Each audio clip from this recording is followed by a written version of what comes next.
Bab 1201. Untuk ekspedisi perburuan iblis ini, klan Yu telah mengumumkan bahwa siapapun yang meraih juara pertama akan menjadi menantu mereka, kata Tang Longfei sambil menatap Xiang Shaoyun dengan ekspresi merenung. Mereka main-main lagi, kata Xiang Shaoyun sambil mengerutkan kening. Dia ingat bagaimana mereka pernah mengeluarkan pengumuman yang sama di kota Bloodsin di masa lalu. Karena itu, dia harus bersaing dengan sekelompok orang. Tetapi setelah kejadian itu, klan Yu bahkan tidak mengakui seluruh kejadian tersebut. Dan sekarang, mereka melakukan hal yang sama. Tidak diketahui apakah mereka serius kali ini, tetapi Xiang Shaoyun merasa sangat jijik dengan tindakan mereka. Kali ini berbeda. Seorang tokoh penting dari klan Yu telah mengumumkannya secara pribadi. Namun, klan Yu makmur dengan jumlah anggota perempuan yang banyak. Jadi tidak ada yang tahu siapa anggota klan mereka yang akan dinikahi untuk acara ini. Namun, satu hal yang kita ketahui pasti adalah bahwa wanita yang dimaksud memiliki status yang cukup unik di klan, atau mereka tidak akan berani membuat pengumuman seperti itu, kata Tang Longfei. Para bajingan tua dari klan Yu itu selalu suka membeli hati orang dengan trik seperti ini, kata Xiang Shaoyun. Baiklah, aku akan ikut denganmu. Lagi pula tanganku sudah gatal. Wanita yang paling dicintainya adalah Yu Kaidi. Dia juga reinkarnasi dari wanita yang paling dicintainya di kehidupan sebelumnya, yang disadarinya hanya berdasarkan instingnya. Dia tidak akan membiarkan wanita itu menikah dengan orang lain. Setelah mendengar tentang ekspedisi dari Tang Longfei, dia yakin bahwa Yu Kaidi juga akan ikut serta. Jika demikian, dia bisa memanfaatkan kesempatan ini untuk membawanya kembali ke pangkuannya. Adapun apa yang akan dipikirkan klan Yu tentang tindakannya, dia akan menghadapinya nanti. Sejujurnya, dia tidak memiliki pendapat yang baik tentang klan Yu. Di kehidupan sebelumnya, mereka juga pernah mencoba mencegahnya bersama Yu Kaidi. Jika bukan karena kekuatannya yang begitu besar sehingga mereka takut padanya, mereka tidak akan membiarkan dia dan Yu Kaidi bersama sejak awal. Selama pertempuran terakhirnya dengan 8 organisasi super, klan Yu bahkan memutuskan hubungan mereka dengan klan Xiang. Yu Kaidi ditinggalkan, dan Xiang Dingtian akhirnya tewas karena kurangnya bantuan. Dari semua itu, dapat dilihat bahwa klan Yu sangat pragmatis. Namun, tidak dapat disangkal bahwa itu adalah klan yang kuat, tidak lebih lemah dari klan Xiang sebelumnya. Akan tetapi, klan Yu gemar mengubah posisi mereka terus-menerus dan tidak memiliki ambisi untuk mendominasi Gurun Barat. Jika mereka memiliki ambisi tersebut, mereka pasti sudah menguasai Gurun Barat. Haha, aku tahu kau akan bertarung bersama kami, dengan rasa tanggung jawabmu, kata Tang Longfei sambil tertawa terbahak-bahak. Aku ragu aku bisa bergerak bersama kalian meskipun aku bergabung dengan ekspedisi ini. Benar begitu? Tanya Xiang Shaoyun. Sang Jifeng akhirnya mendapat kesempatan untuk berbicara dan berkata, tidak sama sekali. Akademi tidak akan membatasi kita kali ini. Kita hanya perlu fokus membunuh iblis dan mendapatkan pasir iblis. Benar sekali. Dengan Overlord di sisi kita, Legiun Overlord akan menjadi tak tertandingi, kata Pan Yun. Tuan Agung, jangan bilang Anda khawatir kami akan menjadi beban, tanya Shou Xie. Aku tentu saja sangat senang bertarung bersama saudara-saudariku. Bagaimana mungkin aku menganggap kalian sebagai beban, kata Xiang Shaoyun sambil tersenyum. Kapan tepatnya akan dimulai? Aku perlu menyelesaikan semua urusan yang belum selesai di sekte ini sebelum berangkat. Kita masih punya banyak waktu. Urus saja urusanmu. Kita bisa tinggal di sini beberapa hari sementara kau menyelesaikan urusanmu, kata Tang Longfei. Bagus. Luangkan waktu di sini dan biarkan aku menjadi tuan rumah yang baik, setuju Xiang Shaoyun. Dengan demikian, pasukan Overlord menetap di Sekte Ziling. Adapun orang-orang dari balai kota, mereka datang membawa beberapa hadiah atas nama Tang Zhan sebagai permintaan maaf. Xiang Shaoyun merasa agak malu, berpikir, aku perlu menyampaikan permintaan maaf yang layak kepada Paman Tang ketika aku kembali ke kota Bloodsin. Itu memang sudah seharusnya. Tang Zhan telah membantunya dengan tulus saat itu, tetapi dia belum kembali ke kota Bloodsin. Dan sekarang, Tang Zhan bahkan menyuruh beberapa orang membawa hadiah sebagai tanda permintaan maaf. Itu tidak benar. Karena mereka telah berpisah selama beberapa tahun, Xiang Shaoyun kemudian bertemu dan minum bersama anggota Overlord Legion. Lady Sura, khususnya, tampak sangat emosional. Setelah jamuan makan, Xiang Shaoyun menahan Lady Sura dan melepaskan topengnya. Wajah yang mempesona muncul di hadapan matanya. Mata berbinarnya, wajahnya yang halus, dan bibirnya yang lembut sangat memikat. Dia menjadi lebih cantik dari sebelumnya. Penguasa tertinggi, Lady Sura memanggil dengan malu-malu. Xiang Shaoyun tidak berkata apa-apa dan membalasnya dengan tindakan. Dia mencium bibirnya dan memeluknya erat-erat, dengan penuh hasrat merangkulnya. Nyonya Sura benar-benar larut dalam kebersamaannya sementara Xiang Shaoyun sepenuhnya melepaskan kerinduannya padanya, menjadikannya miliknya. Pagi itu, Lady Sura berbaring nyaman dalam pelukan Xiang Shaoyun. Ia berpikir, akhirnya aku menjadi wanitanya. Aku tak lagi memiliki penyesalan dalam hidup ini. Xiang Shaoyun menyadari bahwa wanita itu telah terbangun dan dengan lembut memegang bahunya sambil bertanya, apakah kau menyesali ini? Tidak. Menjadi wanitamu adalah hal terbaik yang pernah terjadi padaku, kata Lady Sura dengan sungguh-sungguh. Baiklah, mulai sekarang kau wanitaku. Siapapun yang berani mengganggumu akan kuhancurkan kemaluannya, tegas Xiang Shaoyun dengan angkuh. Tidak ada yang bisa menindas saya semudah itu, kata Lady Sura dengan percaya diri. Nanti aku akan membantumu. Kau akan mampu menembus ke alam kenaikan naga tingkat 8. Cobalah untuk mencapai alam fondasi jiwa sesegera mungkin, atau kekuatanmu tidak akan cukup, kata Xiang Shaoyun. Aku akan mendengarkanmu, katanya. Penguasa tertinggi, apakah kau telah mencapai alam fondasi jiwa? Tanpa berada di alam fondasi jiwa, bagaimana aku bisa memimpin seluruh sekte? Jika tidak, tidak akan ada yang mengakui kepemimpinanku. Tujuan selanjutnya adalah memasuki alam pertempuran surga secepat mungkin. Hanya dengan begitu aku bisa mempertahankan statusku di seluruh wilayah kekuasaan, kata Xiang Shaoyun. Kau luar biasa, Overlord. Para jenius terkuat di akademi sedang membentuk fondasi jiwa mereka untuk memasuki alam fondasi jiwa, tetapi aku dapat merasakan jurang pemisah yang besar antara mereka dan dirimu, kata Lady Sura dengan bangga. Mari kita hentikan pembicaraan itu. Apakah pemimpin sektemu tahu bahwa kau ada di sini? Tanya Xiang Shaoyun. Ya. Beliau meminta saya menyampaikan salamnya kepada Anda, jawab Lady Sura. Sudut pandangnya terlalu dangkal dan hanya terbatas pada satu kota saja, kata Xiang Shaoyun dengan nada mengejek. Nyonya Sura tidak mengerti mengapa Xiang Shaoyun mengatakan itu, tetapi dia dengan bijaksana memilih untuk diam.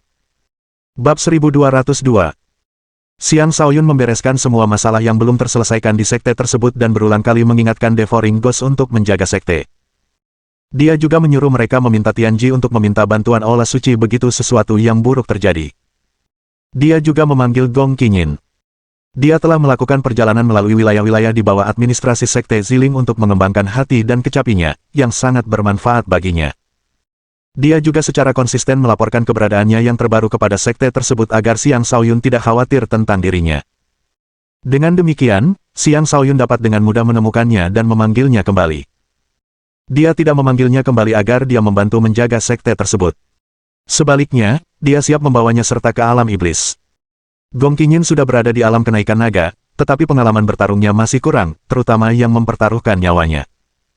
Dia harus mengalami dan menempa dirinya dengan kesulitan yang kejam jika dia ingin benar-benar berkembang. Dia mungkin sudah menjadi wanitanya, tetapi dia tidak ingin melindunginya seperti bunga di rumah kaca. Jika dia melakukannya, dia tidak akan mampu melindungi dirinya sendiri, dan dia tidak akan selalu bisa menjaga wanita-wanitanya. Karena itu, Xiang Shaoyun hanya akan merasa tenang jika mereka juga bisa tumbuh kuat. Dia juga melakukan perjalanan kembali ke Balai Suci untuk mengunjungi Tuoba Waner dan putranya. Dia memberitahu Tuoba tentang petualangannya ke alam iblis agar Tuoba tidak khawatir jika dia menghilang untuk sementara waktu. Tuoba Waner juga ingin menemaninya ke alam iblis, tetapi Tuoba Lingfeng masih terlalu muda dan masih membutuhkan ibunya. Tak berdaya, dia hanya bisa berulang kali mengingatkan Xiang Shaoyun untuk menjaga diri dan kembali secepat mungkin. Xiang Shaoyun berjanji padanya bahwa dia akan melakukannya, lalu kembali ke kota Ziling. Di sana, dia berangkat ke kota Bloodsin bersama Legion Overlord dan Gong Qingyin. Gong Qingyin tampak berbeda dari sebelumnya. Dia sekarang memiliki aura surgawi, seperti peri dari surga. Pria manapun akan merasa minder di hadapannya. Dia sekarang adalah kultivator alam kenaikan naga tahap keempat. Tentu saja, kekuatannya tidak ada apa-apanya dibandingkan dengan para jenius Legiun penguasa, tetapi dia telah mengandalkan dirinya sendiri untuk mencapai titik ini, yang merupakan prestasi yang sangat mengesankan. Xiang Shaoyun memberikan sejumlah energi duri emas flux kepada Lady Sura. Itu adalah versi yang dilemahkan yang telah diencerkan oleh Xiang Shaoyun, sehingga lebih mudah diserap olehnya. Dalam waktu kurang dari setengah bulan, dia mencapai alam kenaikan naga tahap ke-8, membuat semua orang dari Legion Overlord takjub. Hanya Tang Longfei yang yakin bahwa dia telah menerima dukungan dari Xiang Shaoyun. Bukannya Xiang Shaoyun tidak ingin membantu Tang Longfei juga, tetapi dia memiliki waktu yang terbatas. Dia mungkin akan memberikan bantuan kepada Tang Longfei juga dalam waktu dekat. Xiang Shaoyun tidak pernah pelit terhadap rakyatnya sendiri. Kelompok itu akhirnya sampai di kota Bloodsin. Kota darah dan dosa itu masih dipenuhi suasana haus darah yang kacau. Energi iblis yang pekat terkonsentrasi di atas kota, membentuk awan iblis yang tetap berada di langit sepanjang tahun. Awan-awan itu menyerupai wajah iblis dan mengganggu siapapun yang melihatnya. Ketika kelompok itu memasuki kota, mereka pertama kali mengunjungi balai kota. Mereka masih memiliki beberapa orang di geng tengkorak kota itu, tetapi Xiang Shaoyun tidak lagi terlalu mempedulikan cabang ini. Sesampainya di balai kota, Xiang Shaoyun tentu saja meminta untuk bertemu dengan paman Tangnya. Sayangnya, Tang Zhan tidak ada di sana. Dia berada di benteng di atas domain iblis untuk mengurus urusan di sana. Kelompok itu kemudian langsung menuju domain iblis. Ekspedisi perburuan iblis akan segera dimulai, jadi mereka tidak boleh membuang waktu. Ketika mereka tiba, mereka mendapati bahwa aura iblis dan darah telah menguat secara signifikan. Siapapun yang berada di benteng itu pasti akan terpengaruh emosinya secara negatif. Seseorang dapat dengan mudah kehilangan kendali dan melakukan sesuatu yang gila. Xiang Shaoyun sangat merasakan bahwa energi iblis telah menebal secara signifikan dibandingkan dengan kunjungannya terakhir kali ke benteng itu. Benteng terapung itu seperti biasa tampak mengesankan, seperti alat ilahi yang fungsi utamanya adalah untuk menekan tempat ini. Lebih jauh lagi, benteng itu menekan sejumlah besar energi iblis dari alam iblis di bawahnya. Tanpa benteng itu, para iblis pasti sudah lama keluar dari alam iblis.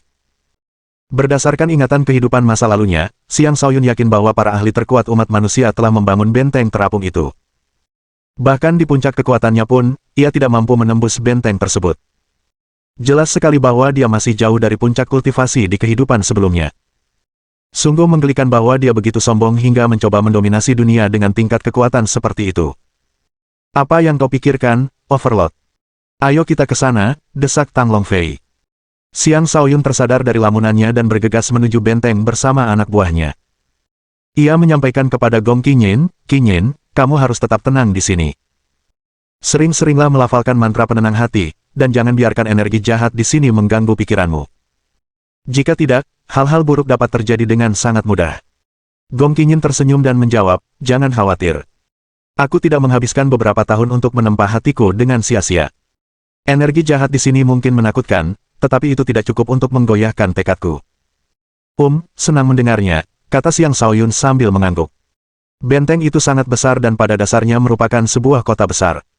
Tempat tersibuknya tetaplah tempat prasasti kontribusi. Semua pendatang baru harus pergi ke sana untuk menerima lempengan giok kontribusi mereka, yang akan mencatat poin kontribusi mereka dari membunuh iblis di alam iblis. Mereka yang baru saja keluar dari alam iblis juga perlu mendekati prasasti dan pergi ke aula kontribusi untuk menukarkan poin mereka dengan barang-barang yang mereka butuhkan.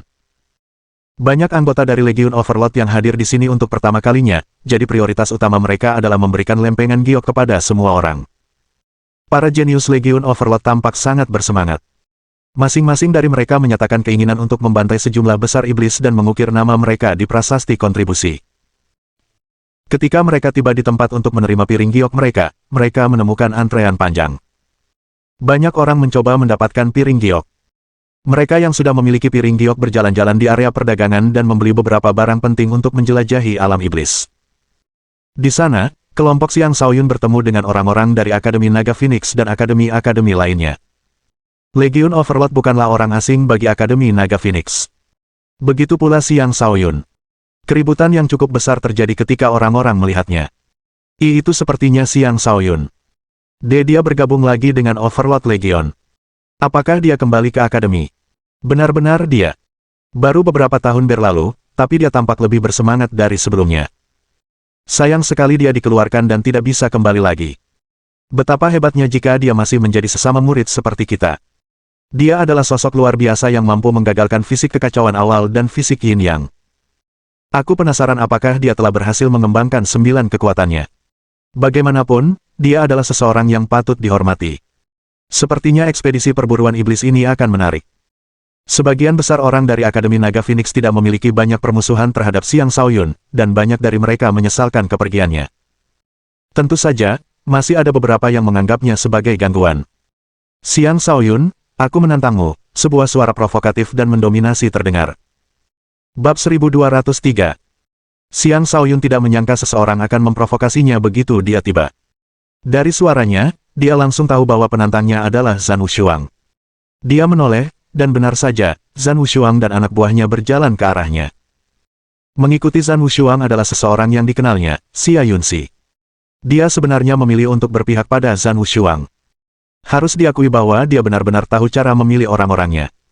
Setelah kematian Dilin, Xiang Shaoyun tidak diberi kesempatan untuk membunuh Xia Yunxi dan Ditong. Dengan demikian, keduanya diberi lebih banyak waktu untuk berkembang. Dia tidak terlalu mempermasalahkannya karena cepat atau lambat dia akan membunuh mereka. Zhan Wushuang masih tetap arogan. Kekuatannya telah meningkat pesat, dan sekarang ia adalah kultivator alam fondasi jiwa tingkat ketiga seperti Xiang Shaoyun. Tak dapat dipungkiri bahwa para jenius ini berkembang dengan kecepatan yang belum pernah terjadi sebelumnya, menciptakan kesenjangan besar antara mereka dan rekan-rekan mereka. Xiang Shaoyun mengabaikan Zhan Wushuang. Tatapannya tertuju pada wajah lembut Xia Yunxi. Dibatian dan orang-orangnya sudah tamat. Keluargamu juga telah tewas. Dia sudah lama menghapus semua perasaannya terhadap wanita itu. Namun, dia tetap memutuskan untuk mengucapkan kata-kata itu kepadanya, bukan untuk pamer, tetapi untuk memberitahunya betapa bodohnya pilihan yang telah dia buat di masa lalu. Xia Yunxi langsung pucat pasi, langkahnya menjadi goyah. Ia kini adalah kultivator alam kenaikan naga tingkat 8. Namun, hanya kata-kata dari Xiang Shaoyun saja sudah cukup untuk mengguncangnya sedemikian rupa. Jelas sekali betapa besar dampak kata-katanya terhadap dirinya. Sejujurnya, dia mulai menyesali pilihannya selama masa kejayaan Zhan Wushuang di Akademi Naga Phoenix. Penyesalan itu semakin kuat ketika Xiang Shaoyun membunuh Dilin. Dia ketakutan dan bersembunyi di akademi, takut Zhan Wushuang akan membunuhnya juga. Akhirnya dia memutuskan untuk mengikuti Zhan Wushuang karena kekuatan dan latar belakangnya. Zhan Wushuang mungkin terlihat seperti seseorang yang hanya fokus pada kultivasi, tetapi dia tentu saja tidak akan menolak wanita cantik yang berinisiatif mendekatinya. Apa gunanya menindas seorang wanita? Ayo, kita bertarung habis-habisan. Akan kukatakan pada semua orang bahwa aku, Zhan Wushuang, tidak lebih lemah darimu, kata Zhan Wushuang sambil mendekati Xiang Shaoyun, tampak siap untuk terlibat dalam pertempuran besar dengan Xiang Shaoyun. Xiang Shaoyun menyilangkan tangannya di depan dada dan dengan nada mengejek berkata, dulu mungkin aku menganggapmu sebagai lawan, tapi sekarang, kau tidak cukup berarti. Sungguh sombong. Mari kita lihat seberapa kuat kau bisa menjadi setelah beberapa tahun di luar akademi, kata Zhan Wushuang. Dengan raungan, dia mengeluarkan aura emas yang dahsyat. Aura yang menekan melonjak dan bergelombang ke segala arah. Para jenius di dekatnya buru-buru menyingkir untuk memberi ruang yang cukup bagi Zhan Wushuang dan Xiang Shaoyun untuk bertarung. Xiang Shaoyun menatap Zhan Wushuang dengan acuh tak acuh, merasakan bahwa Zhan Wushuang memancarkan kekuatan tempur yang setara dengan kultivator alam fondasi jiwa tingkat akhir. Dia telah menunjukkan kekuatan tempur yang layak untuk statusnya sebagai kultivator jenius. Ketika Zhan Wushuang melihat Xiang Shaoyun berdiri di sana dengan seringai, dia sangat marah. Mati! Dengan raungan, Zhan Wushuang melayangkan pukulan emas yang dahsyat ke depan. Tinju itu langsung mengenai dada Xiang Shaoyun. Seperti serigala emas yang menelan bulan, tinju itu luar biasa dan sangat kuat. Seorang sovereign biasa tidak akan memiliki kesempatan melawannya. Bahkan anggota Overlord Legion pun khawatir terhadap Xiang Shaoyun. Mereka tahu bahwa Xiang Shaoyun dulunya sangat kuat, tetapi Zhan Wushuang telah berkembang pesat selama bertahun-tahun. Tanpa sumber daya Akademi Naga Phoenix, apakah Xiang Shaoyun masih bisa mempertahankan kultivasinya? Selanjutnya, mereka menyaksikan sendiri kekuatan Xiang Shaoyun. Xiang Shaoyun hanya mengangkat satu tangan dan membuka telapak tangannya sebelum meraih kepalan tinju. Seolah-olah seluruh alam semesta terperangkap dalam telapak tangannya. Seketika, Xiang Shaoyun menangkap kepalan tinju emas itu dan menghancurkannya. Kepalan tinju energi itu meledak, tetapi ledakannya dinetralisir sebelum dapat menyebabkan kerusakan. Apa? Zhan Wushuang dan semua orang terkejut. Siapa sangka pukulan sekuat itu bisa dikalahkan dengan begitu mudah. Jelas sekali betapa kuatnya Xiang Shaoyun. Kau tidak cukup baik, kata Xiang Shaoyun sambil mengacungkan jari dengan nada menghina. Terkadang, seseorang tidak perlu memukuli lawan untuk mengalahkannya. Menghancurkan seseorang tanpa perlawanan pun adalah cara paling bijaksana untuk menghadapi lawan. Mustahil. Kau tidak mungkin sekuat itu. Aku tidak percaya ini. Zhan Wushuang tidak percaya. Dengan raungan, dia menyerang dengan seluruh kekuatannya. Gelombang niat tinju melonjak keluar, pancaran kemasan tak terbatas menyebar ke segala arah, dan fondasi jiwa terwujud dengan kekuatan untuk menembus kubah biru langit. Dengan fondasi jiwa 3 lapis yang terwujud, Zhan Wushuang melayangkan pukulan dahsyat ke arah Xiang Shaoyun. Pukulan itu membawa kekuatan untuk menghancurkan segalanya saat ia maju dengan tekad untuk tidak berhenti sebelum menghancurkan Xiang Shaoyun menjadi daging cincang. Para jenius di sekitarnya terpaksa menjauh. Pukulan ini setidaknya 2 kali lebih kuat dari pukulan sebelumnya. Zhan Wushuang memang tak tertandingi di peringkatnya. Semua orang memandang Xiang Shaoyun, penasaran apakah dia juga bisa dengan mudah menghentikan serangan ini. Sedikit keseriusan muncul di wajah Xiang Shaoyun. Aku akan mengalahkanmu dengan teknik tinju yang sama.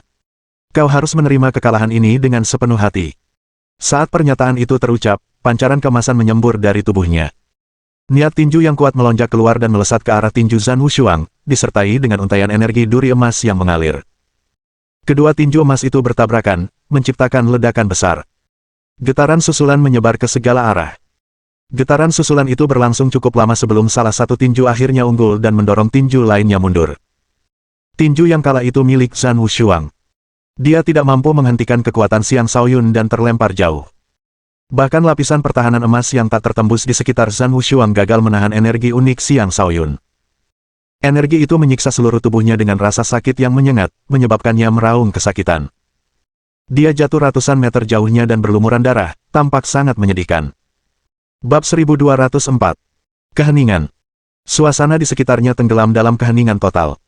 Semua orang menatap pemandangan yang mengejutkan itu dengan tatapan kosong, tidak tahu harus berkata apa. Kekuatan Zhan Wushuang sudah menjadi pengetahuan umum. Dia adalah seseorang yang telah mengalahkan sejumlah ahli alam fondasi jiwa bahkan sebelum memasuki alam fondasi jiwa sendiri. Dan dia sekarang adalah kultivator alam fondasi jiwa tingkat ketiga, tetapi bahkan tidak mampu bergerak satu langkah pun di bawah serangan Xiang Shaoyun. Seberapa besar sebenarnya kesenjangan antara keduanya? Semua orang memandang Xiang Shaoyun dengan berbagai macam perasaan. Iri hati, rasa hormat, kekaguman, dan segala macam emosi lainnya hadir. Ketika Legiun Overlord pulih dari keterkejutan mereka, mereka bersorak, Overlord tak tertandingi. Overlord tak tertandingi. Mereka sudah memiliki rasa hormat yang mendalam kepada Xiang Shaoyun, tetapi setelah menyaksikan kekuatannya lagi, mereka tidak dapat lagi menahan kegembiraan mereka. Maka, mereka bersorak gembira, seolah-olah kemenangan Xiang Shaoyun adalah kemenangan mereka sendiri. Xiang Shaoyun tidak memaksakan diri mendekati Zhan Wushuang. Dia bersikap seolah Zhan Wushuang saat ini tidak lagi layak untuk diperhatikannya. Siapa yang berani menyerang seseorang dari Akademi Naga Phoenix kami? Kau mencari kematian, sebuah suara keras menggema saat sebuah telapak tangan jatuh dari langit, menghantam Xiang Shaoyun. Telapak tangan itu tiba-tiba muncul dari kehampaan. Jelas sekali seorang Sein secara pribadi sedang bergerak. Xiang Shaoyun merasakan bahaya besar dari telapak tangan itu. Penyerang tak dikenal itu jelas telah mengincarnya, dan hampir mustahil baginya untuk menghindari serangan itu. Hanya jika dia menggunakan jiwa sucinya, dia akan mampu menahan serangan telapak tangan itu. Tepat ketika Xiang Shaoyun hendak membalas, energi kuat lain muncul dan menghalangi serangan telapak tangan itu. Terdengar suara dentuman teredam, dan lingkungan sekitar berguncang. Untungnya, benteng itu cukup kokoh dan tidak mengalami kerusakan. Jika tidak, orang-orang yang berada di dalam benteng mungkin akan menderita akibat benturan tersebut. Sebuah suara penuh amarah terdengar, apa maksud semua ini, Xiao Wei? Tidakkah kau melihat seseorang mencoba membunuh seorang murid akademi? Aku juga mau menanyaimu. Ini hanya sparring biasa antar anak muda. Kenapa kau ikut campur? Seberapa besar kau ingin mempermalukan akademi kita? Jawab suara lain. Aku hanya tahu bahwa seseorang bertindak melawan murid kita. Sebagai tetua yang bertanggung jawab atas ekspedisi ini, aku berkewajiban untuk melindungi mereka sebelum mereka berangkat. Minggir, atau aku akan menuntutmu karena melindungi musuh di hadapan Dewan Tetua, kata penyerang pertama. Kau menyalahgunakan jabatanmu untuk menyelesaikan perselisihan pribadi, dan kau masih berani mengambil posisi moral yang tinggi. Tak tahu malu, kata orang lainnya. Penyerang pertama tidak mengatakan apapun dan melancarkan serangan lain ke arah Xiang Shaoyun. Orang lain itu sedikit ragu dan kehilangan waktu untuk menghentikan serangan tersebut. Telapak tangan yang menekan menghantam Xiang Shaoyun. Bajingan! Jika sesuatu terjadi padanya, kau juga akan menderita kematian yang menyedihkan, teriak orang yang gagal menghentikan telapak tangan itu tepat waktu. Kau pikir aku benar-benar tak berdaya di hadapanmu, kata Xiang Shaoyun sambil menatap langit dengan dingin. Tepat ketika jiwa sucinya hendak terbang pergi, sebuah kekuatan tak berwujud muncul, meretakkan ruang di sekitarnya sebelum menghapus telapak tangan yang jatuh seolah-olah tidak pernah muncul. Siapa yang berani mengganggu Akademi Naga Phoenix yang sedang melaksanakan penghakiman, teriak penyerang itu dengan marah. Teman dari Akademi Naga Phoenix, mengapa kau mencoba membunuh keponakanku? Aku tidak bisa menyetujuinya, sebuah suara terdengar. Kemudian, sesosok muncul entah dari mana. Sosok itu tampak gagah dan heroik, memancarkan aura seseorang yang berkedudukan tinggi. Matanya yang tajam dan angkuh seolah mampu menembus ruang angkasa itu sendiri. Di belakangnya ada dua orang lain yang memancarkan aura agak tertutup. Keduanya adalah ahli alam pertempuran surga. Itu gubernur, teriak seseorang. Benarkah gubernur? Bahkan orang sepenting ini pun mendapat peringatan tentang insiden ini, seru orang lain. Pendatang baru itu tak lain adalah ayah Tang Longfei, Tang Zan. Tang Longfei bergegas menghampiri dan menyapa dengan gembira, ayah harus menegakkan keadilan untuk Xiaoyun. Seseorang sedang berusaha membunuhnya. Dengan aku di sini, tidak ada yang bisa menyakitinya, jawab Tang Zan dengan tenang. Penyerang itu berkata dengan kesal, Gubernur Tang, apakah Anda benar-benar ikut campur dalam hal ini? Ya, Tang Zan memberikan jawaban tegas. Baiklah kalau begitu. Hati-hati, ancam penyerang itu sebelum pergi. Xiang Xiaoyun menatap langit dengan dingin dan berteriak, Feng Huosuo, jaga dirimu baik-baik. Aku akan segera datang untuk memenggal kepalamu. Orang lain mungkin tidak dapat merasakan apa yang terjadi di kehampaan, tetapi tidak demikian halnya dengan Xiang Xiaoyun. Orang yang mencoba membunuhnya tidak lain adalah Feng Huosuo, yang telah lama memusuhinya. Sejak Xiang Xiaoyun bergabung dengan Akademi Naga Phoenix, Feng Huosuo telah berprasangka buruk terhadapnya. Kemudian, karena apa yang terjadi pada Feng Xiaoxia, keinginan Feng Huosuo untuk membunuhnya semakin besar. Xiang Xiaoyun telah membunuh Feng Xiaoxia bertahun-tahun yang lalu, itulah sebabnya Feng Huosuo menyimpan dendam yang begitu besar terhadap Xiang Xiaoyun. Dia ingin mengambil kesempatan untuk membunuh Xiang Xiaoyun sekali dan untuk selamanya, tetapi dia terus-menerus dihalangi. Feng Huosuo, yang sedang pergi, sedikit terbewilderet ketika mendengar ancaman Xiang Xiaoyun. Ekspresi marah terpancar di wajahnya. Bajingan kecil, untuk sementara aku akan membiarkanmu hidup. Lalu dia menghilang ke dalam kehampaan. Xiang Xiaoyun sama sekali mengabaikan ancaman itu. Dia bukan lagi pemuda yang bisa diintimidasi sembarangan. Jika Feng Huosuo benar-benar memprovokasinya terlalu keras, dia tidak keberatan memberi Feng Huosuo pelajaran yang tak akan terlupakan.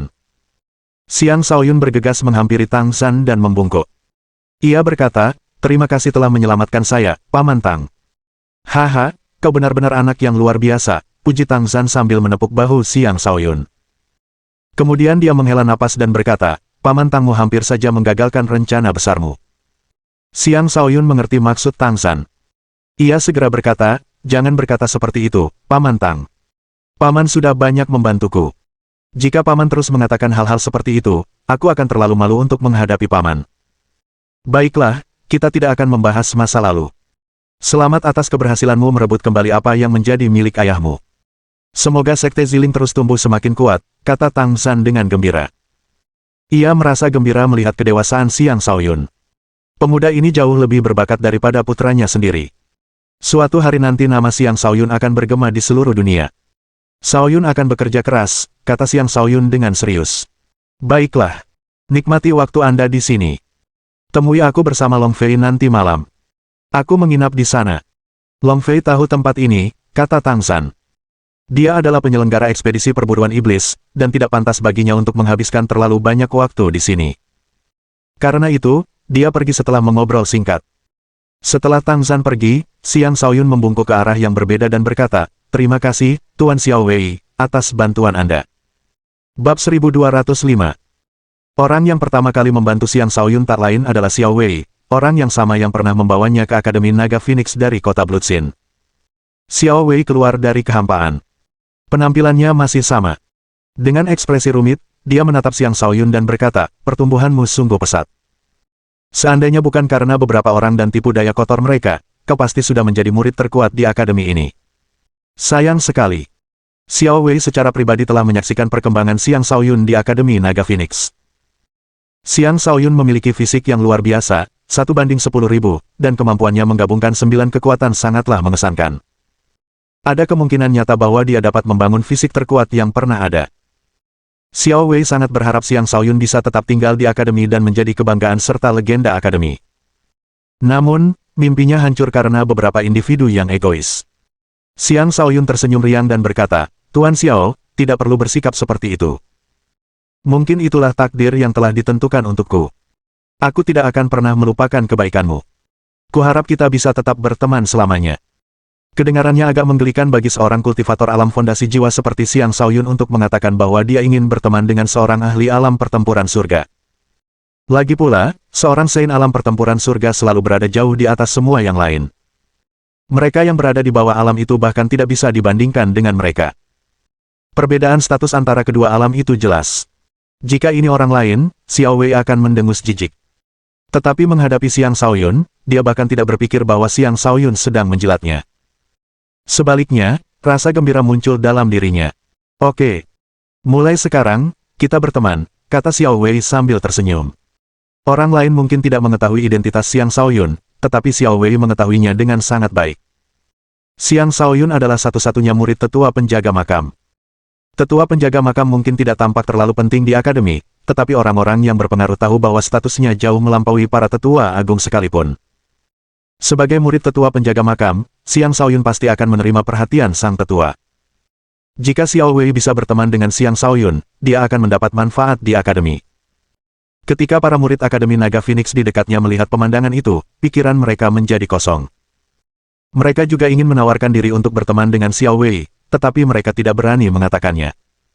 Mengapa kehidupan bisa begitu berbeda antara individu yang berbeda? Setelah berbincang singkat, Xiao Wei pergi. Saat pergi, ia mengirimkan pesan kepada Xiang Shaoyun, Feng Huosuo bukan satu-satunya yang ada di sini. Bahkan Shadow Flash dan Situ Mingyu juga ada di sini. Sesuatu yang besar mungkin akan terjadi di alam iblis segera, jadi sejumlah besar ahli alam pertempuran surga akan berada di sini. Kau harus waspada. Xiang Shaoyun mengangguk dan mengingat kata-kata Xiao Wei. Ia berpikir, akan lebih baik jika mereka semua menyerangku secara bersamaan. Dengan begitu, aku bisa menghadapi mereka semua sekaligus. Setelah insiden dengan Feng Huosuo, kabar kedatangan Xiang Shaoyun menyebar. Para siswa berbakat dari akademi lain juga mengetahui tentang kedatangannya. Di masa lalu, Xiang Shaoyun adalah pemenang kompetisi antar 4 akademi. Untungnya, saat itu ia bukan lagi murid Akademi Naga Phoenix. Jika tidak, ketiga akademi lainnya akan sangat dipermalukan. Ketika Ouyang Chuanqi dan Han Chenfei mendengar kabar itu, mereka segera bergegas menemui Xiang Shaoyun.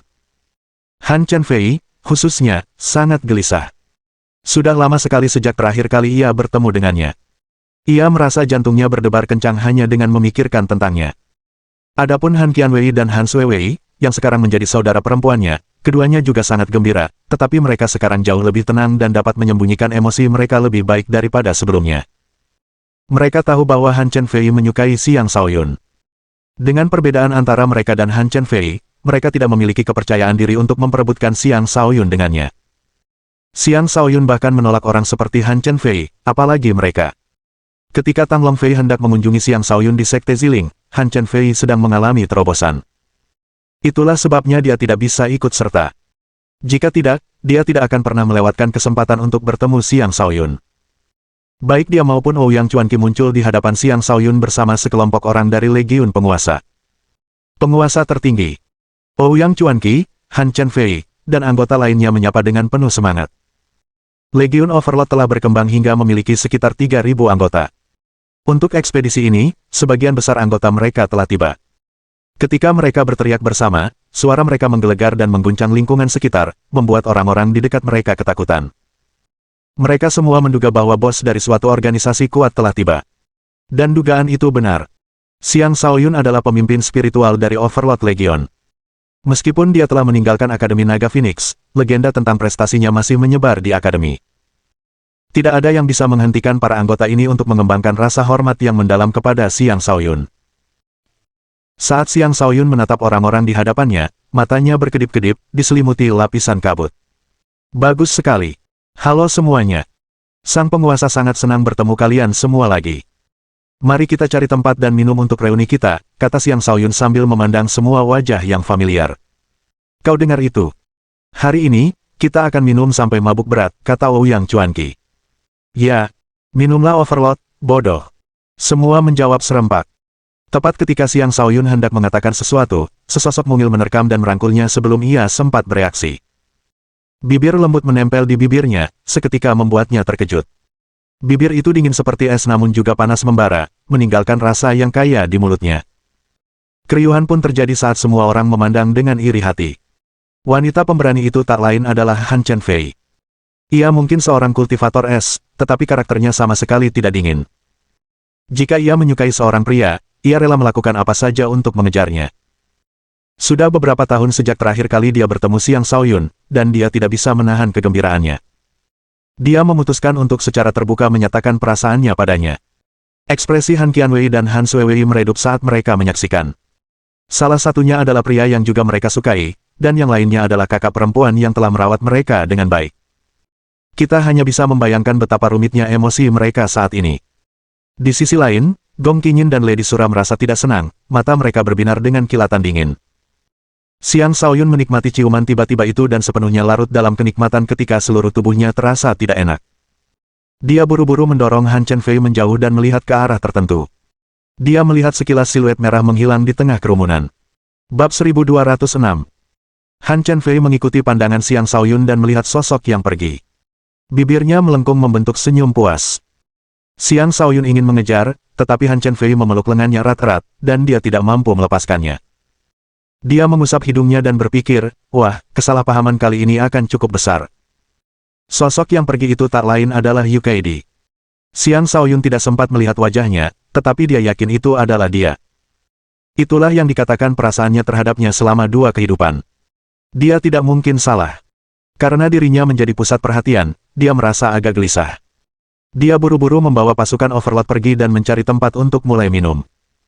Adapun Zhan Wushuang, dia masih berdiri di sana dengan tak percaya. Butuh waktu lama baginya untuk pulih dari keterkejutannya. Dia tak terkalahkan di antara rekan-rekannya sejak muda. Bertarung melawan mereka yang berada di atas levelnya seperti berjalan-jalan di taman baginya. Dia belum pernah menderita kekalahan telak seperti ini di tangan seseorang yang berada di level yang sama. Adapun Xia Yunxi, dia senang karena telah lolos dari musibah ini. Namun, tidak ada kegembiraan di hatinya, dan rasa penyesalan semakin mendalam.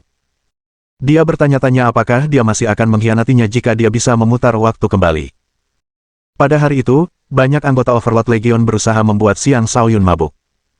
Seandainya kultivasinya tidak jauh melampaui mereka, dia pasti sudah mabuk berat hingga mati. Tuan Agung, Anda akhirnya kembali. Kami merindukan Anda, kata seorang wanita dengan sungguh-sungguh. Yang lain setuju, ya, Overlord. Dengan kembalinya Anda, Legion Overlord kita pasti akan tak tertandingi. Tidak ada yang bisa menghentikan langkah kita. Mereka berbicara bergantian, berharap Xiang Shaoyun akan kembali ke akademi dan berlatih bersama mereka, bersama-sama menuju alam kultivasi yang lebih tinggi. Xiang Shaoyun dapat merasakan ketulusan mereka, dan hatinya dipenuhi kehangatan. Sayangnya, ada hal-hal yang tidak dapat diubah. Setelah menghabiskan sekitar setengah hari bersama mereka semua, akhirnya dia menemukan waktu untuk mengobrol dengan Ouyang Chuanqi sendirian. Ouyang Chuanqi telah menyamai Zhan Wushuang dalam hal kultivasi. Sebagai kultivator alam fondasi jiwa tingkat ketiga, namanya di antara 10 murid terbaik tak tergoyahkan. Di akademi, popularitasnya tidak kalah dengan Zhan Wushuang. Lagi pula, dia tidak hanya kuat, tetapi juga tampan dan menawan. Sudah beberapa tahun berlalu. Aku pikir aku bisa lebih dekat denganmu, tetapi justru jarak di antara kita semakin melebar, kata Ouyang Chuanqi sambil tersenyum. Terimalah takdirmu. Kau tidak akan mendapat kesempatan, kata Xiang Shaoyun. Sial. Kenapa kau harus begitu jujur? Itu sangat menyakitkan, kata Ouyang Chuanqi. Xiang Shaoyun merentangkan tangannya dan berkata, aku tidak punya pilihan. Kau bersikeras untuk bersaing denganku. Itu artinya kau sendiri yang ingin menghancurkan kepercayaan dirimu. Aku ditakdirkan untuk menjadi orang terkuat di wilayah ini suatu hari nanti. Ouyang Chuanqi tampak pasrah saat berkata, baiklah, kau benar. Aku tidak akan lagi bersaing dengan monster sepertimu. Namun, kau juga tidak boleh meremehkan monster-monster tersembunyi dari berbagai organisasi. Mereka tidak boleh diremehkan. Yang Anda maksud adalah organisasi tingkat 8 ke atas, tanya Xiang Shaoyun. Ouyang Chuanqi mengangguk. Benar. Selain keempat akademi, banyak organisasi super juga memiliki kartu truf tersembunyi mereka. Beberapa bahkan tidak mau mengirimkan yang terbaik dari para pemuda mereka ke keempat akademi. Sebaliknya, mereka melatih mereka sendiri. Para jenius itu dapat berkembang secepat murid-murid dari keempat akademi. Kudengar banyak organisasi telah melepaskan monster tersembunyi mereka untuk ekspedisi perburuan iblis ini agar para jenius muda itu dapat mengasah kemampuan mereka. Xiang Shaoyun mengerti bahwa Ouyang Chuanqi mencoba mengingatkannya untuk tidak ceroboh. Ada banyak sekali makhluk luar biasa yang sangat kuat di dunia ini. Butuh banyak hal agar seseorang dianggap begitu serius olehmu. Sepertinya aku harus berhati-hati, kata Xiang Shaoyun. Ngomong-ngomong, kau juga perlu mewaspadai satu orang dari akademi kita. Orang itu bernama Situ Dilin. Kudengar orang ini adalah anak angkat si bajingan tua Situ. Dia pernah muncul di akademi dengan topeng di wajahnya. Dia tampak familiar seperti Dilin yang kau bunuh. Kemampuan bertarungnya menakutkan, bahkan Bai Li Yixiao mengakui bahwa Situ Dilin adalah lawan yang sulit dikalahkan, kata Ouyang Chuanqi. Xiang Shaoyun menyipitkan matanya dan berkata, ada orang seperti itu. Ya, kemunculannya telah menimbulkan kehebohan di akademi. Tapi orang itu menghilang setelah kemunculan pertamanya. Aku yakin dia juga akan ikut serta dalam ekspedisi perburuan iblis ini. Waspadai dia. Lagi pula, dia juga memiliki nama Dilin, jadi keduanya mungkin berhubungan, kata Ouyang Chuanqi. Terima kasih atas pengingatnya. Siapapun namanya, jika dia berani memprovokasi saya akan memberinya pelajaran tentang rasa hormat. Saya tidak keberatan membunuh putra Situ Mingyu lainnya, kata Xiang Shaoyun dengan nada membunuh. Saat itu, dia sendiri yang memenggal kepala Dilin.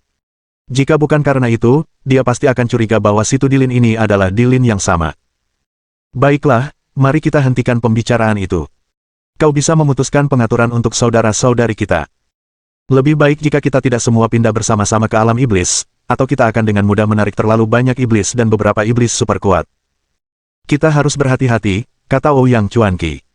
Xiang Shaoyun berpikir sejenak dan berkata, kau benar.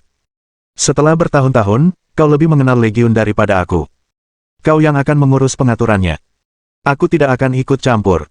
Kau sendiri sudah melihatnya. Semua orang mengakui kau sebagai pemimpin. Apapun rencanamu, tidak akan ada yang menolak, kata Ouyang Chuanqi. Dia tidak keberatan menyerahkan kepemimpinan. Namun, Xiang Shaoyun bersikeras menolaknya. Ouyang Chuanqi mungkin tidak keberatan, tetapi itu tetap akan memengaruhi prestisenya. Lagi pula, Xiang Shaoyun sendiri bukan lagi murid Akademi Naga Phoenix. Ketika Ouyang Chuanqi melihat Xiang Shaoyun dengan tegas menolak, dia tidak memaksanya. Setelah beberapa saat, Han Chen Fei muncul dan menyela percakapan mereka. Kenapa dua pria dewasa nongkrong di sini sambil merangkul bahu satu sama lain? Apa kalian tidak takut ditertawakan? Kata Han Chen Fei sambil melompat mendekat dengan tangan terlipat di belakang punggungnya. Sejujurnya, dia tahu bahwa keduanya sedang membicarakan urusan serius. Dia terlalu malu untuk menyela mereka. Tetapi ketika percakapan berlarut-larut, dia menjadi tidak sabar dan memutuskan untuk mendekat. Dia sendiri memiliki banyak hal untuk diceritakan kepada Xiang Shaoyun. Haha, kau benar. Orang lain mungkin salah paham jika melihat kita bersama seperti ini. Aku harus menjauh darimu. Ini menyangkut reputasiku, kata Ouyang Chuanqi sambil mundur dengan bijaksana, memberi Han Chen Fei waktu sendirian dengan Xiang Shaoyun. Tidak pantas bagi Xiang Shaoyun untuk mengatakan apapun, jadi dia hanya bisa menyaksikan Ouyang Chuanqi pergi. Bab 1207. Apakah aku mengganggu sesuatu? Tanya Han Chen Fei dengan agak malu. Xiang Shaoyun mengangkat bahu dan berkata, tidak. Apakah kau butuh sesuatu dariku? Han Chen Fei menatap Xiang Shaoyun dengan tatapan yang bisa membuat bulu kuduk merinding, lalu berkata, tidak bisakah aku mencarimu jika aku tidak membutuhkan apapun? Xiang Shaoyun tidak tahu harus berkata apa. Dia bukan orang bodoh, dan dia bisa merasakan perasaan mendalam yang dimiliki Han Chen Fei untuknya. Namun, dia sudah memiliki cukup banyak wanita di sisinya. Mungkin akan terlalu serakah jika dia menjadikan Han Chen Fei miliknya juga. Jika orang lain tahu apa yang dipikirkannya, orang itu mungkin akan menunjuk wajahnya dan mengutuknya karena menjadi munafik yang tidak tahu malu. Pria mana yang tidak ingin memiliki banyak istri? Pria mana yang tidak menyukai wanita cantik? Han Chen Fei adalah wanita yang sangat cantik. Seseorang harus sangat beruntung untuk mendapatkan hatinya. Namun di sini ada Xiang Shaoyun, bertindak seolah-olah dia akan menolaknya. Dia benar-benar pantas dipukuli. Kau tahu betapa menakutkannya penampilanmu saat diam, kata Han Chen Fei ketika melihat Xiang Shaoyun terdiam. Dari sikapnya, dia bisa melihat bahwa pria itu tidak memiliki perasaan padanya. Dia merasa sedih karenanya. Xiang Shaoyun tersenyum dan berkata, benarkah? Tidakkah menurutmu aku terlihat keren saat aku diam? Ya, keren. Tapi juga dingin, kata Han Chen Fei sambil menyandarkan kepalanya di bahunya. Xiang Shaoyun ingin pindah, tetapi akhirnya dia memutuskan untuk tidak melakukannya. Saya sudah menikah. Saya juga sudah memiliki beberapa wanita di sisi saya, kata Xiang Shaoyun terus terang. Kau sudah menikah, seru Han Chen Fei. Xiang Shaoyun mengangguk jujur dan berkata, ya. Aku bahkan punya seorang putra. Tidak perlu bagiku untuk berbohong. Apakah dia Yukaidi? Tanya Han Chen Fei. Tentu saja, bukan dia, kata Xiang Shaoyun tanpa daya. Sebenarnya, wanita yang ingin dia jadikan istri pertamanya adalah Yukaidi. Namun, dunia tidak pernah berjalan sesuai keinginan. Haha, itu bagus sekali, kata Han Chenfei sambil duduk kembali dengan senyum. Kemudian dia memeluk lengannya dan menyandarkan kepalanya di bahunya, tampak sangat gembira. Xiang Shaoyun bingung. Dia bertanya, apakah kepalamu terbentur di suatu tempat? Bukankah seharusnya dia sedih? Mengapa dia terlihat lebih bahagia? Kaulah yang kepalanya terbentur di suatu tempat, kata Han Chenfei. Mengapa kau begitu bahagia? Apakah kau memberiku restu yang tulus? Tanya Xiang Shaoyun. Tentu saja. Semoga kau hidup bahagia selamanya bersama istrimu, kata Han Chenfei. Xiang Shaoyun benar-benar terdiam. Ia merasa Han Chenfei seharusnya melepaskannya. Ia adalah seseorang yang sudah menikah. Bukankah seharusnya ia merasa jijik padanya? Mengapa sekarang ia malah merasa tertarik padanya? Bahkan dengan cahaya kebijaksanaan, Xiang Shaoyun tidak bisa memahami wanita.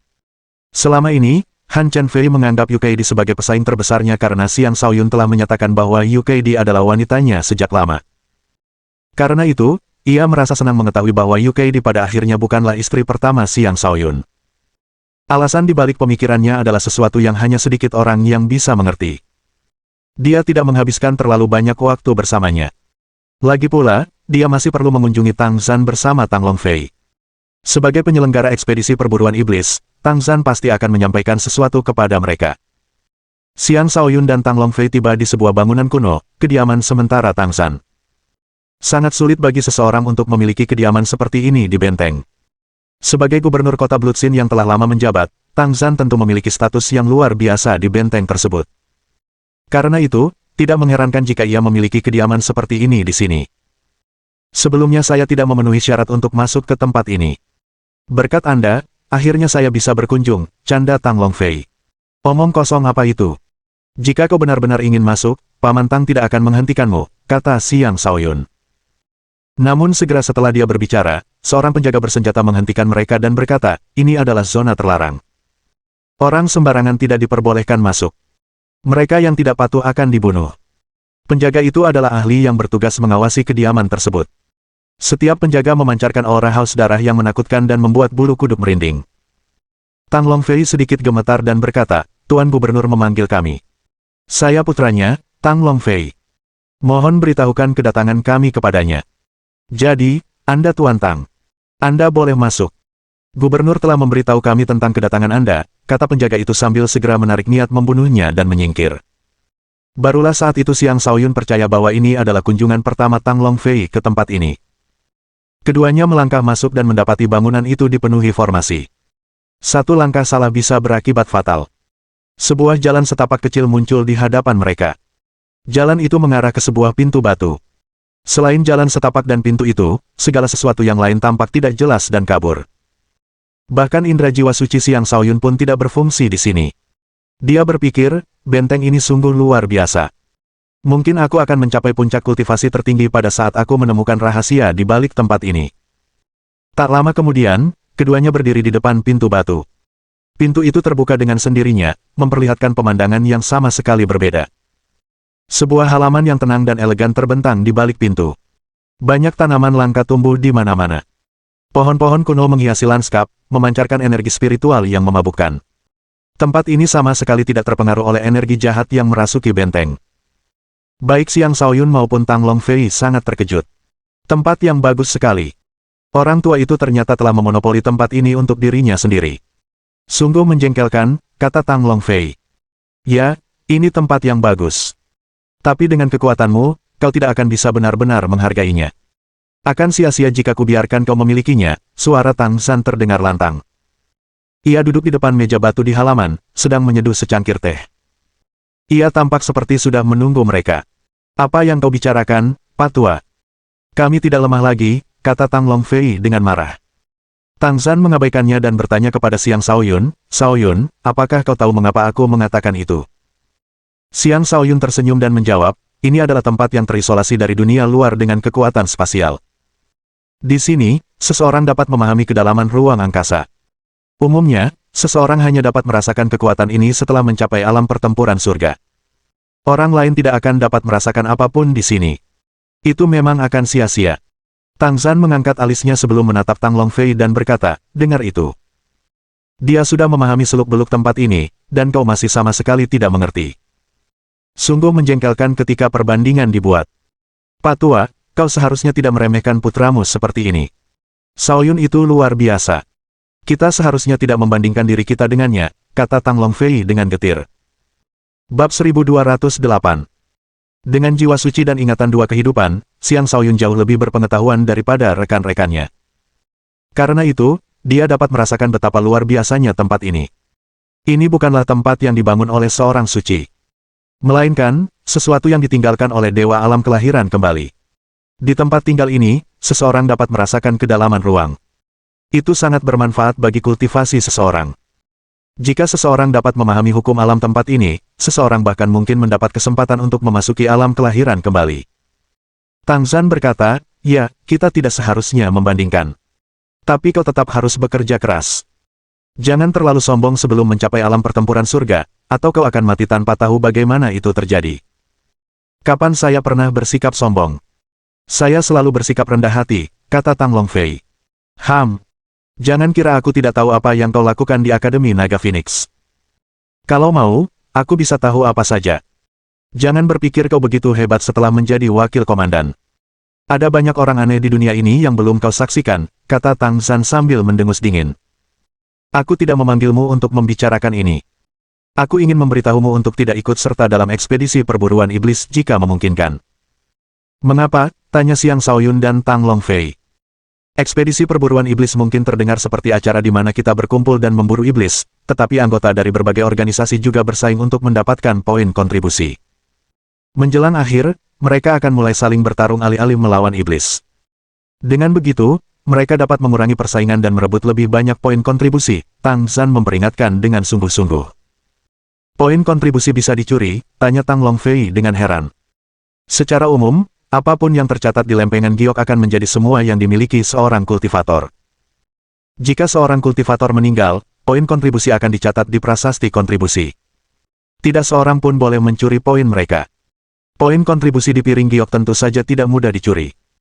Tetapi material dan barang-barang jahat yang kau peroleh saat berburu iblis dapat ditukar dengan poin kontribusi di aula kontribusi.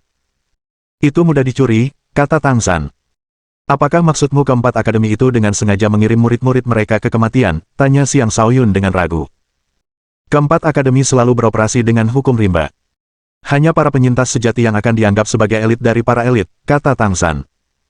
Ingatlah untuk tetap bersama dan jangan bergerak sendirian. Jika kalian melakukannya, aku ragu banyak orang akan berani membuat masalah untuk kalian. Selain itu, jangan memasuki lapisan ketiga, dan jangan pernah bermimpi memasuki lapisan keempat. Zaman telah berubah. Banyak iblis kuat telah muncul dari lapisan bawah. Kalian tidak akan mampu menghadapi mereka. Ingat kata-kataku.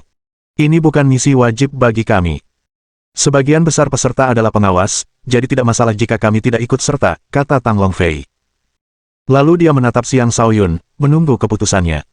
Xiang Xiaoyun berkata tanpa ragu sedikit pun, aku harus ikut serta. Paman Tang, kudengar mereka yang berada di peringkat 100 teratas akan mendapat kesempatan untuk menjadi Sein. Benarkah itu? Benar. Suatu tanah suci tertentu akan terbuka. Mereka yang berada di peringkat 100 teratas akan diizinkan masuk untuk mencari kesempatan menjadi seorang Sein. Bagaimana mungkin begitu banyak kultivator alam fondasi jiwa tingkat atas tertarik ke sini jika tidak demikian?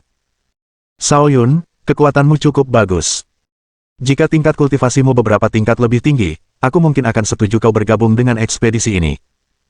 Tapi, sepertinya agak terlalu berbahaya untukmu saat ini. Ayah meremehkan Xiaoyun. Kemampuannya untuk melawan lawan di atas kelasnya tidak tertandingi. Bahkan jenius terbaik akademi kita, Zhan Wushuang, bukanlah tandingannya, kata Tang Longfei. Hehe, aku sudah memberitahumu semuanya, jadi kamu bebas memilih sendiri, kata Tang Zhan. Dia sudah mengingatkan mereka. Mereka sekarang menyadari apa yang seharusnya mereka ketahui. Dia tidak akan memaksa mereka melakukan apapun. Tang Zhan menyuruh keduanya duduk untuk minum teh dan memberi mereka masing-masing baju zirah pertahanan tingkat suci, yang memungkinkan mereka untuk melindungi diri dengan lebih baik. Xiang Xiaoyun ingin menolak hadiah itu, tetapi setelah berpikir sejenak, dia memutuskan bahwa dia tidak seharusnya menolak wujud kebaikan ini. Dia menyimpan kebaikan itu dalam hatinya. Di masa depan, dia akan membalasnya. Tang Zhan juga memberitahu mereka banyak hal lain, seperti kelemahan dari berbagai iblis, kekuatan dari berbagai ras iblis, dan beberapa rute unik di alam iblis. Dia memberitahu mereka semua hal yang seharusnya disampaikan seorang senior kepada juniornya. Setelah sekitar 2 jam, Xiang Shaoyun dan Tang Longfei pergi. Keesokan harinya, Tang Zhan mengumumkan dimulainya ekspedisi perburuan iblis. Setiap peserta diberi lempengan giok baru untuk memastikan semua orang memulai dari awal dan tidak bergantung pada pencapaian masa lalu mereka. Ini untuk mencegah kecurangan. Setelah ekspedisi selesai, poin-poin ini kemudian akan digabungkan dengan poin-poin mereka sebelumnya. Setelah Xiang Shaoyun dan Tang Longfei kembali ke pasukan Overlord, Ouyang Chuanqi membagi mereka menjadi beberapa regu. Mereka akan dibagi menjadi 10 regu yang masing-masing beranggotakan 300 orang. Ini adalah ukuran yang wajar karena jika lebih besar akan terlalu mudah menarik iblis-iblis kuat. Selain itu, mengumpulkan terlalu banyak orang bersama-sama tidak akan optimal untuk pelatihan mereka. Oleh karena itu, ukuran regu saat ini adalah yang terbaik. Seorang kapten juga ditunjuk untuk setiap regu, yang memikul tanggung jawab untuk membawa semua anggota kembali hidup-hidup. Karena mereka semua adalah murid akademi, jika mereka memutuskan untuk tidak secara resmi bergabung dengan ekspedisi, mereka selalu dapat pergi setelah masuk dan kembali ke benteng untuk beristirahat. Tidak ada batasan pada aktivitas mereka. Namun, mereka yang memutuskan untuk bergabung diharuskan tinggal di alam iblis selama 3 tahun penuh. Selama 3 tahun itu, mereka harus terus-menerus memburu dan membunuh iblis untuk masuk ke dalam daftar 100 teratas. Tentu saja, semua yang diperoleh para peserta selama ekspedisi akan menjadi milik mereka. Para anggota tidak keberatan dengan pengaturan Ouyang Chuanqi. Satu-satunya konflik terjadi mengenai regu mana yang seharusnya ditempati Xiang Shaoyun.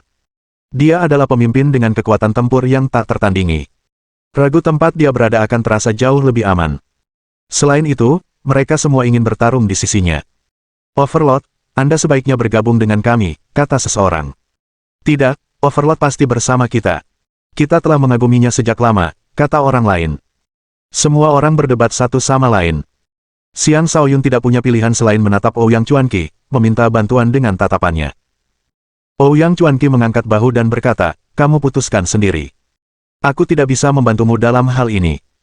Saat itu, Han Chenfei melangkah maju dan memeluk lengan Xiang Shaoyun, menyatakan, sang penguasa bergabung dengan pasukanku. Jangan repot-repot bertarung denganku. Dia adalah seorang wakil komandan yang memiliki reputasi tinggi di Legiun. Karena itu, tidak ada yang bisa menyainginya. Bab 1209. Han Chenfei adalah ahli nomor 2 di Legiun, hanya kalah dari Ouyang Chuanqi. Dia adalah kultivator alam fondasi jiwa tingkat 2 puncak, hanya selangkah lagi menuju tingkat 3. Di pasukannya terdapat kakak beradik Han, Pan Yun, Ma Qihao, dan lainnya. Ketika mereka melihat Xiang Shaoyun bergabung dengan mereka, mereka sangat gembira. Xiang Shaoyun meminta maaf kepada regu-regu lainnya. Dia hanya seorang diri, dan dia tidak bisa bergabung dengan semuanya. Dengan dia berada di kelompok Han Chenfei, Gong Qingyin secara alami ikut bergabung juga. Bahkan Lady Sura seharusnya ikut bergabung, tetapi dia telah memutuskan untuk tetap bersama regu asalnya. Dia sudah menjadi wanitanya. Tidak ada lagi yang perlu dia perjuangkan. Bantuan terbaik yang bisa dia berikan kepada Xiang Shaoyun adalah bekerja keras dan menjadi kuat secara diam-diam. Gong Qingyin tidak mengenal banyak dari para jenius ini, dan dia juga yang terlemah. Karena itu, satu-satunya pilihannya adalah mengikuti Xiang Shaoyun. Di tempat-tempat kecil seperti kota Wu dan kota Cloud Margin, dia masih dianggap sebagai seorang jenius di generasinya. Namun setelah datang ke sini, dia menyadari betapa lemahnya dia. Di sini, dia hanyalah seorang kaisar biasa. Tekadnya semakin kuat saat ia bersumpah untuk lebih giat berlatih dan tidak menjadi beban bagi Xiang Shaoyun. Bakat alaminya dalam memainkan alat musik zither adalah keunggulan terbesarnya. Selama ia tekun dalam jalannya, ia akan memiliki masa depan yang cerah. Hari baru pun tiba dengan cepat. Sekelompok orang yang agung telah berkumpul di depan prasasti kontribusi. Sejauh mata memandang, ada banyak orang. Selain murid-murid dari keempat akademi, ada juga kultivator alam fondasi jiwa lainnya dalam kelompok ini. Orang-orang ini semua berada di sini untuk ekspedisi perburuan iblis. Di wilayah kekuasaan tersebut, terdapat total 4 kota Bloodsin. Salah satunya terletak di gurun barat. Setiap kota Bloodsin mengadakan ekspedisi perburuan iblis, yang menandakan bahwa para ahli alam fondasi jiwa dari seluruh wilayah kekuasaan tersebut ikut serta dalam ekspedisi ini. Meskipun banyak orang tidak akan ikut serta dalam operasi berbahaya seperti itu, masih ada orang yang tidak bisa menahan godaan untuk menjadi seorang Saint. Banyak dari mereka telah terjebak di alam fondasi jiwa puncak selama bertahun-tahun. Mereka tidak memiliki sumber daya untuk mencoba menerobos ke alam Saint. Mereka juga tidak memiliki kepercayaan diri untuk mengandalkan kekuatan mereka sendiri untuk menerobos. Karena itu, ekspedisi perburuan iblis adalah kesempatan terbaik mereka. Setidaknya 20.000 orang telah berkumpul di sekitar prasasti tersebut. Sebagian besar peserta adalah kultivator alam fondasi jiwa, tetapi beberapa juga hampir mencapai alam tersebut. Melihat begitu banyak penguasa merupakan pengalaman yang membuka mata bagi banyak dari mereka. Seorang kultivator alam fondasi jiwa saja sudah dianggap sebagai ahli tangguh yang mampu menguasai wilayah yang luas. Sungguh mengejutkan melihat begitu banyak dari mereka berkumpul. Namun, wilayah kekuasaan itu sangat luas dengan penduduk yang tak terhitung jumlahnya. Jumlah orang yang berkumpul di sini tidak berarti dibandingkan dengan total populasi wilayah tersebut. Berdiri di hadapan mereka, Tang Zhan memberikan pidato pembukaan umum sebelum menyerahkan piring giok kepada semua peserta. Karena jumlah peserta terlalu banyak dan beberapa masih dalam perjalanan, periode pendaftaran diperpanjang menjadi setengah bulan. Siapapun yang mendaftar selama periode ini diperbolehkan untuk berpartisipasi. Banyak anggota Overlord Legion yang menyerah setelah melihat banyaknya ahli yang berkumpul. Pada akhirnya, hanya mereka seperti Xiang Shaoyun, Ouyang Chuanqi, Han Chenfei, dan beberapa lainnya yang mendaftar. Hal yang sama terjadi pada akademi-akademi lainnya. Hanya orang-orang aneh yang mendaftar. Tidak ada gunanya bagi mereka yang berada di bawah alam fondasi jiwa untuk berpartisipasi. Piring giok yang dibagikan dimulai dengan 0 poin, dan poin dapat diperoleh dengan membunuh iblis. Semakin banyak iblis yang dibunuh, semakin banyak poin yang didapat. Dalam 3 tahun, para pemenang akan dipilih. Demi keadilan, Tang Zhan mengumumkan aturan bahwa poin yang diperoleh dari bahan-bahan jahat tidak dapat dicatat di lempengan giok. Aturan ini ditambahkan pada menit terakhir untuk mencegah para kultivator saling membunuh. Banyak yang merasa lega. Setan mungkin menakutkan, tetapi manusia bisa jadi lebih menakutkan. Siapa yang tahu kapan seseorang akan ditusuk dari belakang? Setelah Xiang Shaoyun dan yang lainnya menerima lempengan giok mereka, Legion Overlord pun berangkat. Wilayah iblis itu sangat luas. Ke-10 regu Legion itu berpencar ke berbagai arah tetapi tetap menjaga jarak tertentu satu sama lain. Dengan begitu, regu lain dapat memberikan bantuan ketika suatu regu menghadapi bahaya. Sejumlah kecil orang berkumpul di lokasi tersembunyi di dalam benteng. Tempat itu disegel dengan kekuatan spasial, dan kecuali seseorang adalah ahli alam pertempuran surga yang kuat, ia tidak akan mampu menembus segel tersebut. Jika Xiang Shaoyun ada di sini, dia akan mengenali mereka sebagai tetua Akademi Naga Phoenix. Mereka adalah Situ Mingyu, Shadow Flash, Feng Huosuo, dan beberapa lainnya. Salah satu dari mereka mengenakan topeng dan jubah merah tua. Seluruh dirinya memancarkan aura misterius. Berdiri di belakang Situ Mingyu, dia tampak agak tidak mencolok. Meskipun begitu, tak seorang pun dari mereka dapat mengabaikan kehadirannya. Dia tak lain adalah Situ Dilin, putra angkat Situ Mingyu.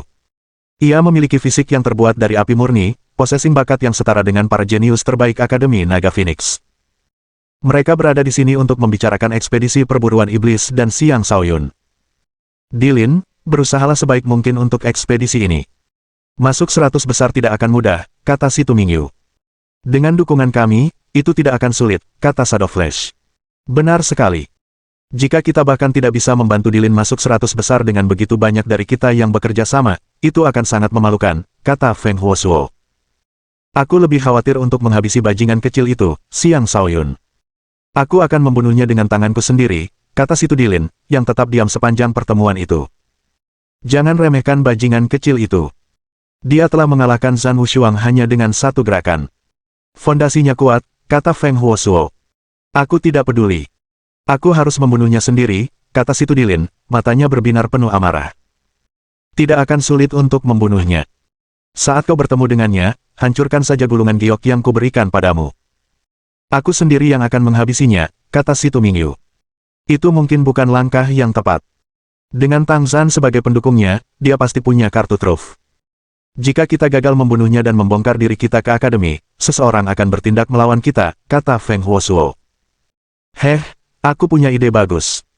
Dengarkan aku, kata Shadow Flash sambil menyeringai. Dia menceritakan rencananya kepada mereka, dan setelah itu, semua orang mengangguk setuju. Xiang Shaoyun, aku akan membalasmu 10 kali lipat karena telah membunuhku, sumpah Situ Dilin dalam hati. Bab 1210. Ekspedisi perburuan iblis telah dimulai. Semua peserta bergegas menuju kedalaman lapisan pertama alam iblis. Sebagian besar adalah kultivator alam fondasi jiwa, jadi mereka tidak peduli dengan iblis biasa yang hanya menawarkan sedikit poin kontribusi. Mereka mengincar iblis yang lebih kuat karena iblis yang lebih kuat akan memberi mereka lebih banyak poin. Xiang Shaoyun, Gong Qinyin, Han Chenfei, Pan Yun, dan yang lainnya bergerak dengan santai ke suatu arah tertentu, alih-alih bergegas menuju kedalaman seperti yang lainnya.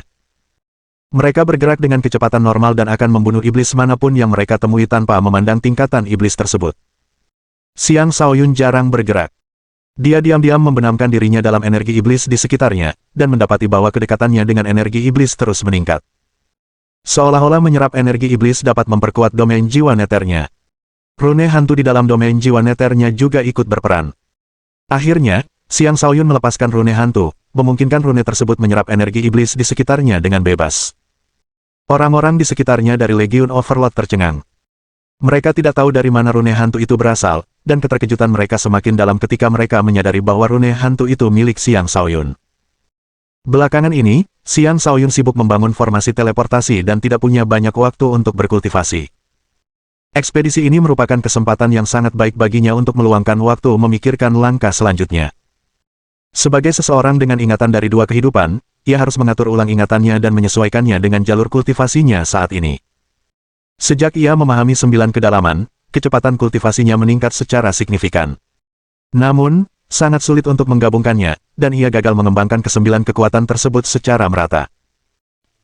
Situasi di mana beberapa kekuatan selalu lebih unggul daripada yang lain terjadi, dan hal itu sangat menghambat kecepatan pertumbuhannya. Jika ini terus berlanjut, akan lebih sulit untuk maju di masa depan karena ia membutuhkan lebih banyak energi untuk mencapai terobosan.